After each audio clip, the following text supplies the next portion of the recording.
the National Broadcasting Company presents Joel McCrea in Tales of the Texas Rangers. Tonight, transcribed from Hollywood, another authentic reenactment of a case from the files of the Texas Rangers.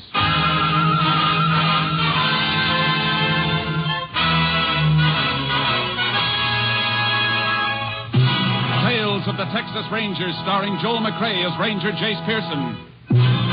Texas, more than 260,000 square miles, and 50 men who make up the most famous and oldest law enforcement body in North America.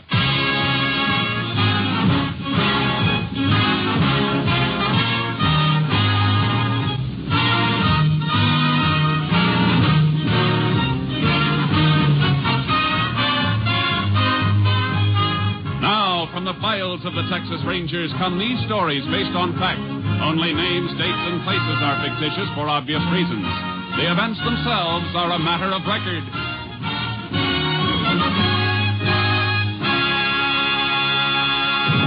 Case for tonight, Christmas present.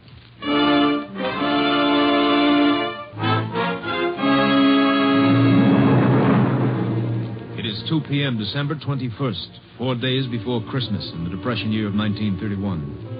On a city street corner in North Texas, a man dressed as Santa Claus suddenly leaves his post beside a large red pot labeled Help the Poor. Shivering with cold, he enters the newly opened building of the Panhandle Equity Bank and approaches the bank guard. Say, mister, you mind if I stay in here a few minutes, warm up a little? I sure don't. I've been watching you through the window. Don't know how you stood it as long as you did. Oh, this Santa Claus outfit's pretty warm at first, but then the cold sort of creeps in on you. How long they expect you to stand out in that? Oh, 8 to 2. 6 hours, that's all. Well, it's 2 o'clock right now. You can go home. Not till my relief man shows up, I can't. Can't leave till he gets here. Some money in a pot out there. Oh. Well, why don't you wait right in here till you see him? Well, I was hoping you'd say that, because I'm sure... Oh, there he is now.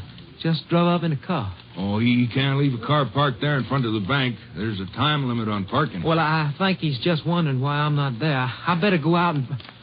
Oh, he sees me. He's coming in. Howdy. Howdy. Was wondering when you get here. God let me come in and warm up. I hope your Santa Claus suit is warmer than his. We'll be closed up by the time you need warming. I don't think I'll get very cold. I got a Colt 45 in my pocket, pointed right for your belly. Now, don't move. Oh, don't move, he said. Keep your hand away from your gun. You guys are pulling the stick up. No kidding. You figured that all out by yourself, stupid? Let's make it a nice, quiet stick-up, huh? Just walk to the rear of the bank with us, take us through the door to the money in the vault. Now, go on. You'll never get away with this. You're just trying to attract any attention. You'll never live to know whether we're doing or not. All right. Open that door. The girl by the desk has to open it. It's button control. Well, tell her you won't in. Miss Keene. Oh, I'm sorry, Mr. Lovett. Your Santa Claus friend's coming in with you? Yeah. We're so busy, I didn't even notice it. Something wrong, Mr. Lovett? You look kind of sick. You'd be more than sick if you let out one yell. They got guns in their pockets, Miss Keene. Watch your mouth, sister. Nobody else can see us now. Take his gun. I've got it. Now, sister, whether he lives or not is up to you, understand? What do you want me to do? Open the cage of those money trays. Get to it. All right. You got the sack. Tell her what to put in it and stuff it into your jacket when you're through. Right. And remember, sis, one yap and this jerk gets it. All right. Go on. Come on, now, stuff it in the sack. What are you going to do when you leave? Come on, faster. What do you mean? We'll give you a chance to get away. I mean, we won't yell or anything until you're gone. Honest. Oh, yeah, that's real nice of you. Maybe you ought to be wearing the Santa Claus suit instead of me. You think I'm going to fall for a... Hurry up, will you?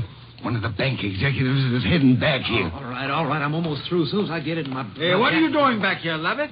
Why aren't you out front? These Santa Claus fellas, Mr. Peabody, just wanted to... Well, what's the other one doing in the vault there? Miss Keene, what the... You can answer this question later, when and if he comes to. And congratulations on your self-control. You're liable to get medals for saving your own lives. All right, let's go. I got it. All right, let's leave these people the quiet. Wait. Oh!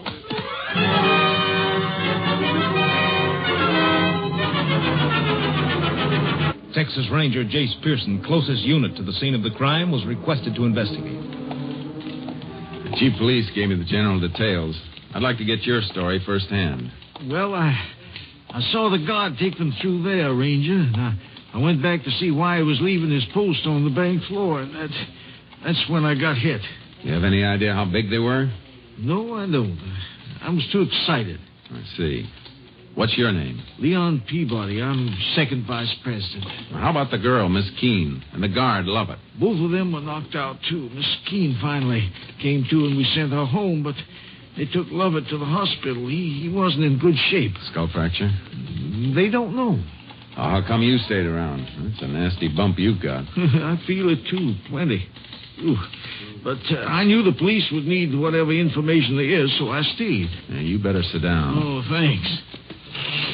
You think you could recognize either of the hold-up men? Dressed the way they were? I'm afraid not. It's a cinch they chucked those Santa Claus suits right after they left here. I hope they left a few fingerprints. Both of them were wearing gloves. You get a tally on how much they made off with? We're running a tape on it. We'll know in a couple of minutes. Men who pulled this job worked pretty smoothly. They seem to know the setup behind the partitions there. Have any of your employees ever been in any trouble? Those men weren't employees of the bank. I know they weren't. But somebody inside could have supplied them with your new layout. Helped them plan the job. Well, sir, all of our employees have been with us for at least a year, and we haven't taken on any new ones since we moved over here 2 months ago. Mr. Peabody. Oh, yes, Donnelly. Is that the rundown? Yes, sir. 63,800. And we've got serial numbers on some of the larger bills. Good. That'll help if they try to pass any. I'll take a copy of that list. Police can alert the other banks and merchants. We'll get numbers out on the statewide and interstate. We may run down some more serial numbers when we cross-check deposits. That'll be fine. I think you ought to go home now, Mr. Peabody. We can reach you there if you're needed. Oh, thank you. I guess I shouldn't even think about myself, though. I'm a bachelor, but the God love it, he's got a wife and 3 children. Yeah. Pretty rotten Christmas present for them if he doesn't pull through.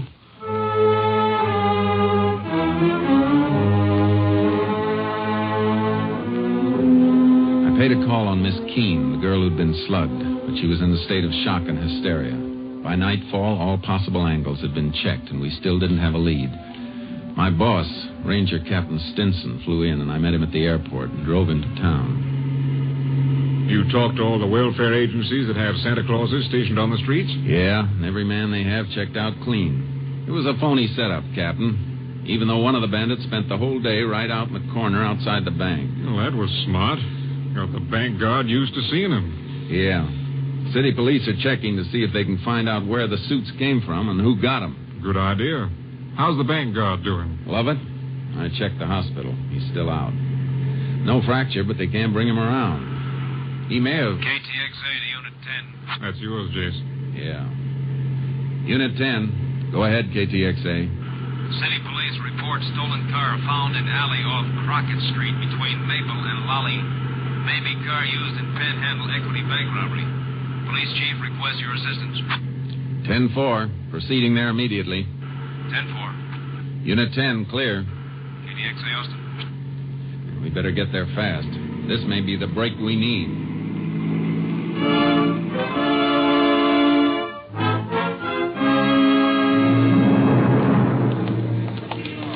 Here it is, Rangers. Abandoned in the alley. Prowl car spotted it and checked the license on the stolen car list. When was it reported stolen, Chief? Early this morning, but the owner says it might have been missing since yesterday. He's been away. You check on him? Yep, he's clear. That's where he said he was. What makes you fellas think this is the car? Found this on the floor, under the seat. Big red button.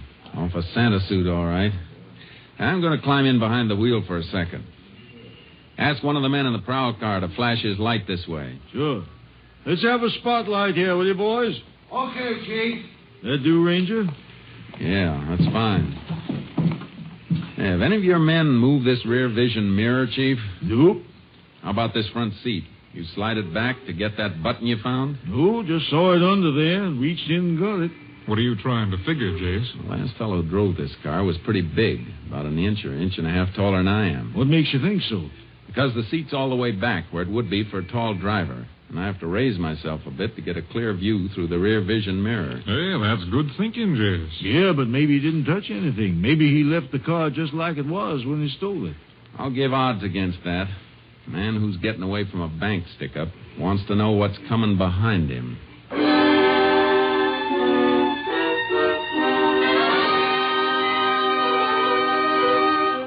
All roads out of the city had been under watch since the report of the robbery, so the men we were after figured to be close by. But all we knew was that one of them was about 6'3". In the morning, we made a routine check with police headquarters. Morning, Rangers. Morning, Chief. Morning, Chief. Your men come across anything? I'm just going to check through this report. Tells us the location of just about every Santa Claus suit in town. All of them belong to organizations, use them for their Christmas parties. Because once in a while, they let some private individual borrow them for a kid party or something, as if they put up deposit money. You got a list of the places that have loaned suits out and who got them? That top paper. I was just starting to check it. You look if you like. Thanks. Looks like we might be adding a murder charge to the armed robbery, Captain. The bank guard dead? Not yet, but it looks bad. They're operating for a blood clot on the brain. He's, Wait a minute. What is it, Jace? I think we've got a boy to talk to. Look at this list. 2 suits borrowed from 2 different organizations, but both borrowed by the same man, Anthony Ross, 124 Petagrosa Street. Say, that's worth looking into, Jace. Come on. Let's pick him up.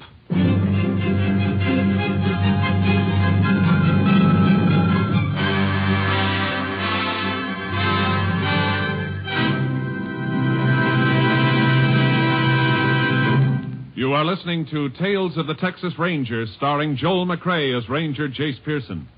We continue now with tonight's case, Christmas Present, an authentic story from the files of the Texas Rangers. The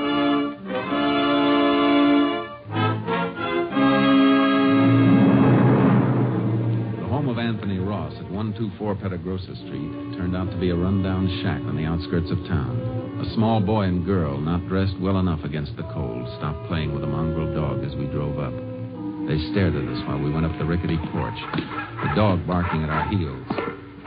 It's all right, boy. It's all right. Take it easy. Good pup. There's a good...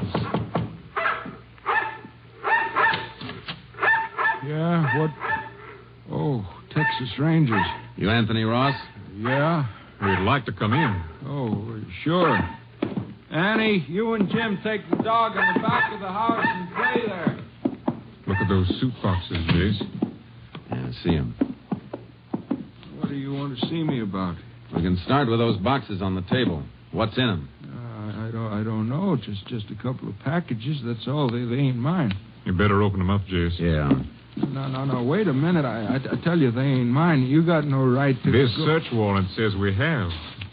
Search warrant? Now, look. Now, those things ain't stolen. They were rented. A couple of Santa suits, all right, Captain. And look, a button missing from the jacket of this one. I don't know what this is all about. Why are you coming... Maybe we can refresh your memory.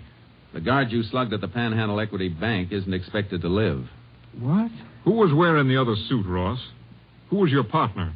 What are you guys doing to me? I don't know what you're talking about. We're talking about the $63,000 stick-up you and somebody else pulled yesterday. And since you're about 5'10", I can tell you that your partner's about 6'3". Rangers, you're making a mistake. I don't even know anything about a hold-up. The button missing from this suit was found in your getaway car, the one your partner drove. It wasn't me. I tell you, I didn't even know what kind of costumes were in them boxes. They ain't mine. And where'd you get them? I picked them up at a couple of places yesterday morning. You say you picked them up, and you're trying to tell us you don't know what's in the boxes. I picked them up for somebody else. They were rented out in your name. The woman ordered them in my name. What woman? The one who hired me to pick them up. That's a pretty phony story, Ross. Who was this woman you're talking about? What's her name? I don't know. I don't even know. You better come with us, Ross. No. You got to listen to me. Please listen. You got to believe me. I was in town early yesterday morning. She come right up to me on the street. I was pulling my kid's old wagon along, trying to find some junk I might sell. You sure you don't want to think this story over before you go any further? She asked me if I wanted to earn $1 running a couple of errands. I said, sure. A buck could give my kids a meal for a change. She asked me my name and address, and I told her, and then she told me to wait while she went into a booth and made some phone calls. When she come out, she sent me to 2 different clubs, told me there'd be costumes in packages. She had them left in my name to avoid confusion, she said. You didn't think that was funny? Mister, all I could think about was earning $1. She gave me money, deposit money for the costumes, and told me to come back and meet her with the stuff on that same corner. Where were you at 2 o'clock yesterday afternoon? I was looking around for a junk again for a couple hours after I delivered the packages, and then I guess at 2 o'clock I was walking back home from town. It's a long walk to here in this weather. Cost of a bus ride will buy a loaf of bread for the kids you saw outside. Is that a crime? What's it to you if I walk my feet off to feed my kids? All right, Ross. That was a nice act. But there's a big hole in it. You say you delivered the Santa Claus suits to a woman you didn't know. But you've still got them. Yeah, I got them. They're going to mean a good Christmas. Yeah, but you're not going to believe what I tell you. The woman came here last night, drove up in a car, woke me up. She said she was leaving town in a hurry. They didn't have time to take the costumes back herself, and if I'd take them back, I could keep the deposits. $15 each. But you're not going to believe that, are you? You better get your coat. Will you give me a chance to ask one of the neighbors to watch out for my kids? I'm afraid you'll be gone too long for that. I'm sorry, but we'll have to take him into the juvenile home. Oh. I guess they'll get better care there than I've been able to give. I'll get my coat. Ross, you been doing any painting around here? Painting? This place looked like it ever saw paint. What made you ask that, Jace? I just noticed this inside the leg of this Santa Claus suit. Paint blob. Looks fresh. Well, how come it's inside the leg, not outside? I don't know. That's something we'll have to figure. This is the large size suit. Must have been worn by the big boy we're looking for.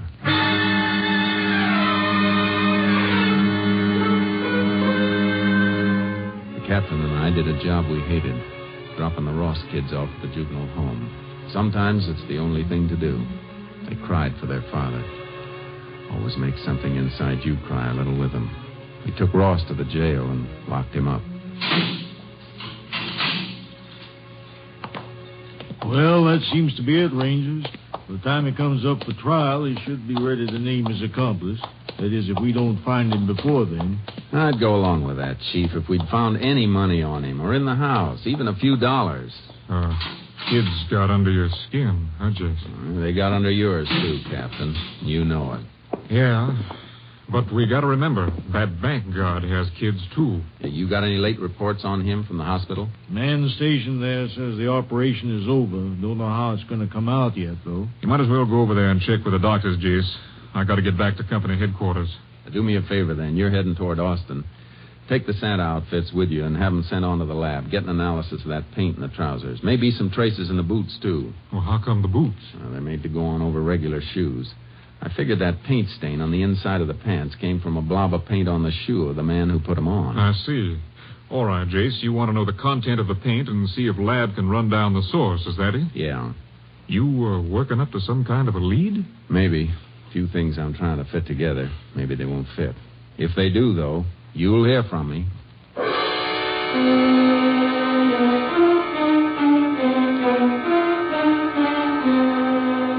I went over to the hospital and checked with the doctors, but the outcome was still in doubt. The guard's wife was there, face twisted with worry and fear. There was nothing I could do to help, so I got some sleep. Then in the morning, I went back to see the police chief. Oh, Ranger, I'm glad you dropped in. I just had a long-distance call from your lab headquarters at Austin. Report on that paint. Mm-hmm. Yeah, I wrote it all down. Paint is manufactured right here in town. Brand name is Light Glow. Light Glow, huh? Mm-hmm. Can you get a list of local painting contractors who use it? Well, I reckon just about all of them do. It's good paint, and this wouldn't hardly be Texas if we didn't deal with a local outfit, would it? No, it wouldn't. Thanks a lot. I'll see you later. Where you going? Over to the Panhandle Equity Bank.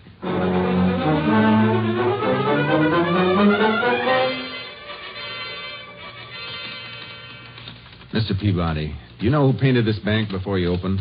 Well, there was a contract for the building, included the painting. I guess that was done on a subcontract. Can you find out from the contractor? Sure, but do you mind my asking why? I told you the day of the robbery. Everything was too well planned. Like the men who did it knew the inside of the bank. Yes, I remember you saying that. You think the painters may have? That's what I think. But why not some of the construction men? I've got a reason for being interested in painters. Check it for me, will you?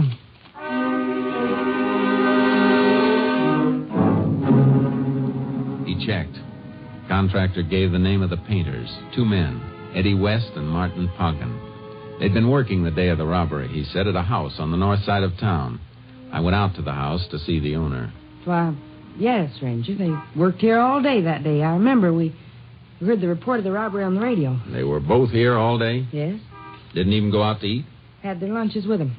Kind of smelly when the house gets painted. Most women usually get out of the way. I wanted to watch them, so I was here every minute to see they didn't get sloppy. I like things neat. I see. Well, thanks, ma'am. I'm sorry I bothered you. Why are you asking about them, Ranger? Nothing important. Not as long as you say they were here. Goodbye, ma'am. Merry Christmas to you. Yeah, the same to you, Ranger. Merry Christmas. She was the alibi for Eddie West and Martin Poggin. But she was too nervous about answering a few simple questions. Nervous enough to make me wonder. I went back to the jail, got Anthony Ross out in my custody, and drove him to the north side of town. All right, get out, Ross. We're going in here for a minute. Why? What are you trying to frame now? I just want you to meet somebody.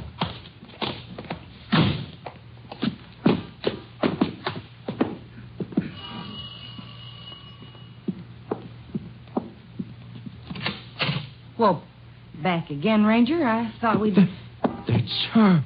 Ranger, that's the woman... Who is he? Who is this man? You ought to remember me, lady. My kids are in juvenile home on account of you, and I've been in jail. I never saw you before in my whole life. Tell him the truth. Tell him before I... Hold it, Ross. Take him away from here. Go away, both of you. Ranger, I got those costumes for her. For her! You're a liar, a liar! That word fits somebody all right. Can I come in and have a look around, ma'am? What for? What do you want?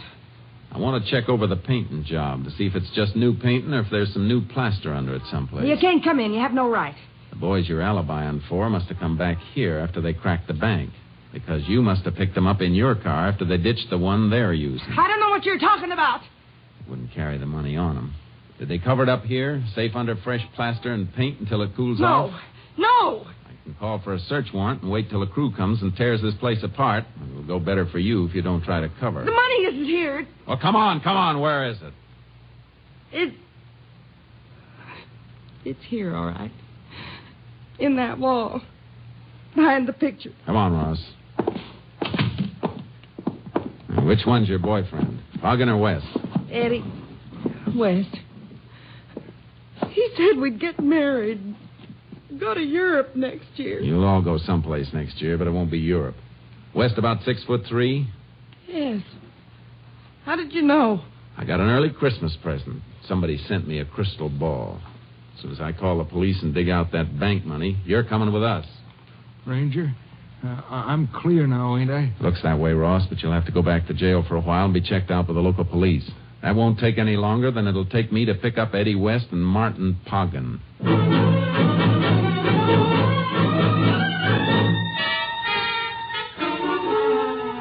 I made my call, then took West's girlfriend and Anthony Ross back to jail.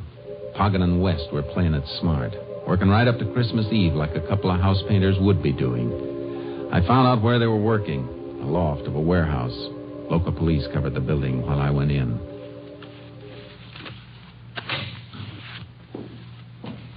Eddie, who's that? Who came in? Probably the watchman. Watch out for those paint cans. Don't worry. I see him. That ain't the watchman's voice, Eddie. Come out of the shadows where we can see you. I'm coming. But seeing me isn't going to make you happy. It's a Texas Ranger. Shut up, Hogan. I got my gun. Howdy, Ranger. Something you want? Yeah. I want the 2 men who robbed the Panhandle Equity Bank. Shut up. What would we know about that, Ranger? Come down off that scaffold and I'll tell you. Okay. Mighty low way. Too bad you aren't working in a place with a phone. Your girlfriend could have warned you earlier. And if he knows... I'll get him. Keep your hands away.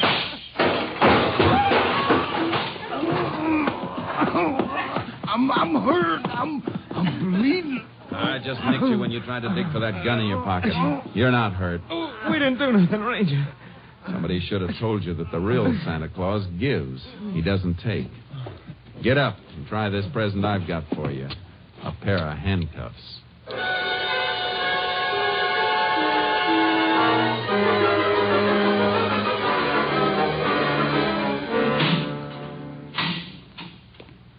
Well, that winds it up for sure, Ranger. Didn't turn out too bad either. Just heard from the hospital. Guard passed the crisis. He's going to be all right. You couldn't have better news, Chief. Just in time, too. It's getting dark. Christmas Eve. You let Anthony Ross go? Mm-hmm. About 10 minutes ago. He didn't seem too happy, though. Just like he didn't care. What with his kids in the juvenile home and everything. Judge mightn't even release him if he can't care for him. Ross didn't have a dime. Not even bus fare. It'd take him a couple hours to walk home. Oh, why didn't I think? Well, maybe it's just as well that way. Let me call the judge. And Mr. Peabody, the bank vice president. Mm-hmm.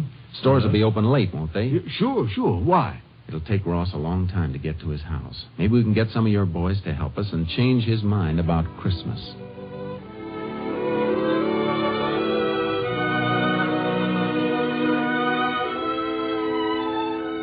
There's Ross.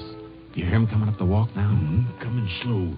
His tail is dragging. Yeah. Not that I blame him. Are the kids asleep? Yeah. All bundled up in them new blankets. Shh.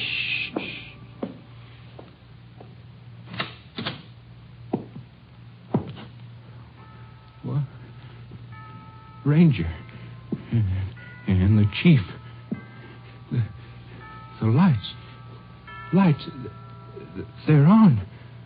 The power company turned them off. Yeah. They sent a man out to turn them on again. What? What's all this stuff? Ornaments. Christmas tree. All those toys and things. Tomorrow's Christmas, Ross. For you and your kids. They're in the bedroom asleep. My kids. You brought my kids back to me. Yes, and there's plenty of grub in the kitchen. And you've got a job. Starting next week at the Panhandle Equity Bank. Just go in and see Mr. Peabody after the holiday. Meanwhile, he sent you a little cash in this envelope. Sort of a Christmas bonus, just like the rest of the employees get. Well, we have to be going. Merry Christmas. Yep. Merry Christmas, Ross. Merry Christmas, fellas. Merry Christmas. And God bless you. Thanks.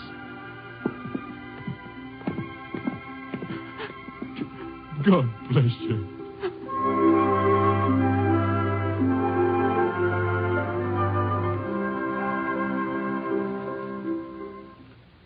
On behalf of all of us on Tales of the Texas Rangers, this is Joel McRae wishing you a very Merry Christmas. Next week, Joel McRae in another authentic reenactment of a case from the files of the Texas Rangers.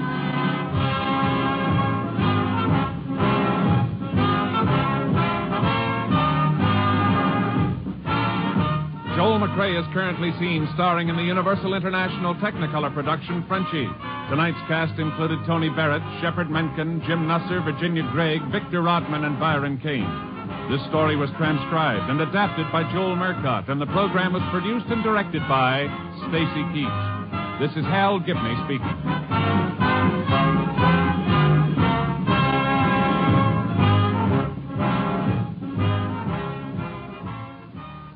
3 chimes mean good times on NBC. Monday means music on NBC, and for your Christmas night listening pleasure tomorrow, the Voice of Firestone presents soprano Eleanor Stieber in a thrilling selection of Christmas melodies. Next, Jack Parr calls a Marine veteran in Japan on NBC.